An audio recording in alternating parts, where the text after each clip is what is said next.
Dear friends, welcome to education one. मैं assistant professor Anant Prakash आपके अपने यूट्यूब चैनल शिक्षा स्वर्ग में आपका स्वागत करता हूं। फ्रेंड्स, आज के इस वीडियो में हम लोग बिहार बोर्ड इंटर एग्ज़ाम यानी क्लास 12 का भूगोल यानी जियोग्राफी से अति महत्वपूर्ण लघु और दीर्घ उत्तरीय प्रश्नों को सोल्व करेंगे, जो कि आपके बोर्ड एग्ज़ाम के लिए काफ़ी इम्पोर्टेंट होगा। और मैं ऐसे प्रश्न बताऊंगा जो कि पिछले कई वर्षों में बार बार रिपीट हो रहे हैं, इसलिए मैंने यहाँ लिखा भी है पिछले 10 वर्षों से प्रश्न पूछे जा रहे हैं। ऐसे प्रश्न मैं आपको बताऊंगा, यानी अति महत्वपूर्ण प्रश्न होगा। तो चलिए चलते हैं आज के सत्र की ओर। और यह जो वीडियो है आपका, यह आपका पार्ट 1 है। मैं आपको प्रत्येक पार्ट में 5-5 प्रश्न बताऊंगा ताकि आप आसानी से याद कर सके और आपको याद करने में कोई समस्या न हो, और ये प्रश्न आपके बोर्ड एग्जाम के लिए काफ़ी हेल्पफुल होंगे। तो चलिए शुरू करते हैं आज का सत्र। क्वेश्चन नंबर 1, मानव भूगोल को परिभाषित करें। यानी मानव भूगोल क्या है, मानव भूगोल पर चर्चा करें। ऐसे ही प्रश्न आपसे पूछे जाएंगे, और यह प्रश्न आपसे 3 बार पूछा जा चुका है, इतना वीवीआई है आपका। तो चलिए, भूगोल शास्त्री रेटजेल के अनुसार मानव भूगोल मानव समाजों और धरातल के बीच संबंधों का संश्लेषित अध्ययन है।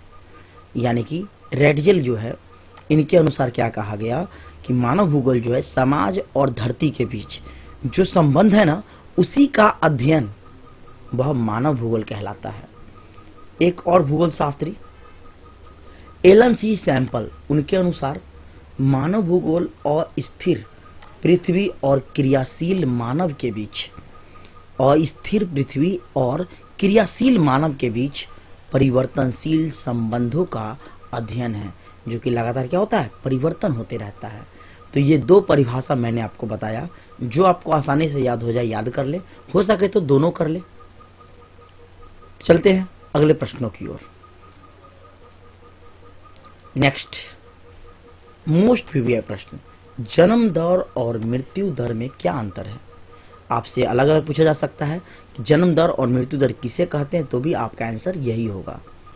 आंसर है, किसी देश में 1 वर्ष के अंदर प्रति 1000 व्यक्ति पर जन्म लेने वाले जीवित बच्चों को जन्म दर, यानी 1 वर्ष के अंदर 1000 व्यक्ति पर जो जितना बच्चे जीवित जन्म लिए हैं उसको हम जन्म दर कहते हैं। और 1000 में ही मरने वाले लोगों की संख्या को हम मृत्यु दर कहते हैं। कितना आसान है, 1 साल के अंदर प्रति 1000, यानी 1000 में जो है जितने बच्चे जीवित होंगे, जन्म लेंगे, उनको जन्म दर, और जितने बच्चे की मृत्यु हो गई उसको हम मृत्यु दर कहेंगे। जन्म दर के अंतर्गत केवल जन्म लेने वाले बच्चे ही सम्मिलित किए जाते हैं, लेकिन मृत्यु दर से सभी आयु के जनसंख्या को सम्मिलित किया जाता है। चलते हैं अगले प्रश्नों की ओर।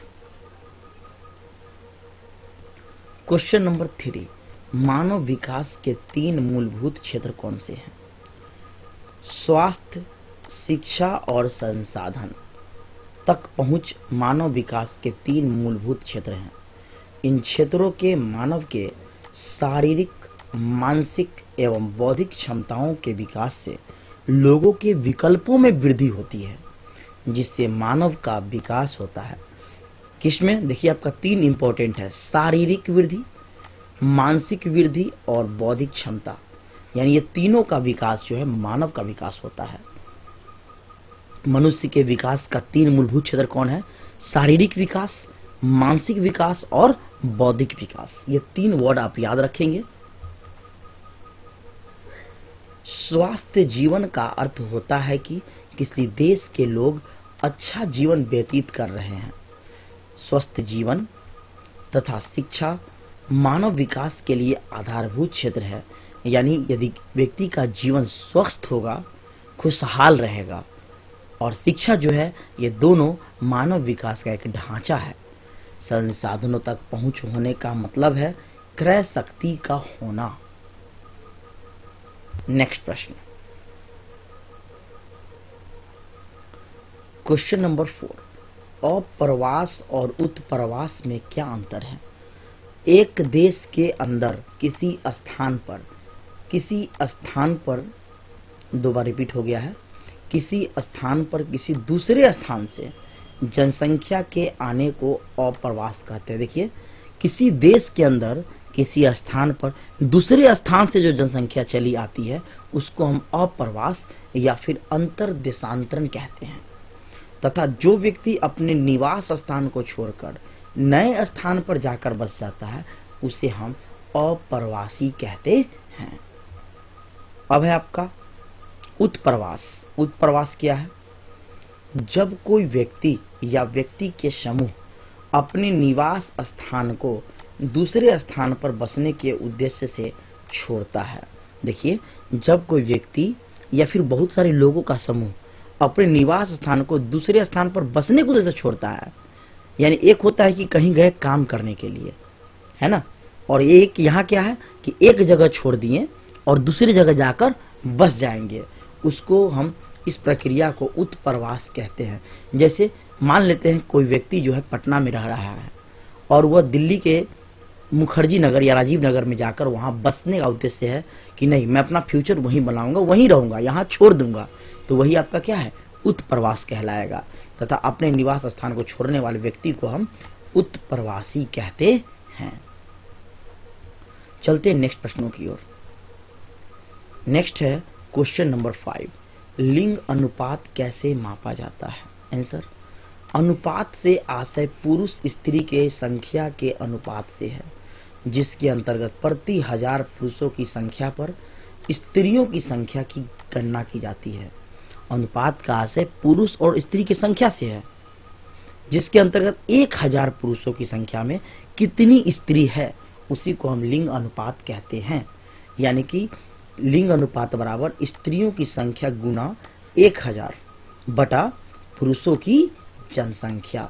यह है आपका लिंग अनुपात, जो कि अपने इंडिया में 2011 के अनुसार जो है लगभग 940 है, और बिहार का तो बात ही खत्म है ना। आप जानते हैं कितना है, 916 के आसपास है। तो लिंग अनुपात कहने का मतलब यह है कि 1000 पुरुष में कितनी महिलाएं हैं, उसमें वह आपका लिंग अनुपात कहलाएगा। तो फ्रेंड्स, आज का टॉप 5 सब्जेक्टिव प्रश्न ज्योग्राफी से मैं आपको बता दिया, और ये प्रश्न आपके लिए इम्पोर्टेंट है। जुड़े रहिए हमारे साथ। मैं आपको 5-5 प्रश्न करके सभी प्रश्न करा दूंगा जो आपके बोर्ड एग्जाम में पूछे जाते हैं, और इसी में से प्रश्न आएंगे। तो चलिए फिर मिलते हैं अगले वीडियो में नए महत्वपूर्ण प्रश्नों के साथ। तब तक के लिए धन्यवाद। Thank you for watching this video.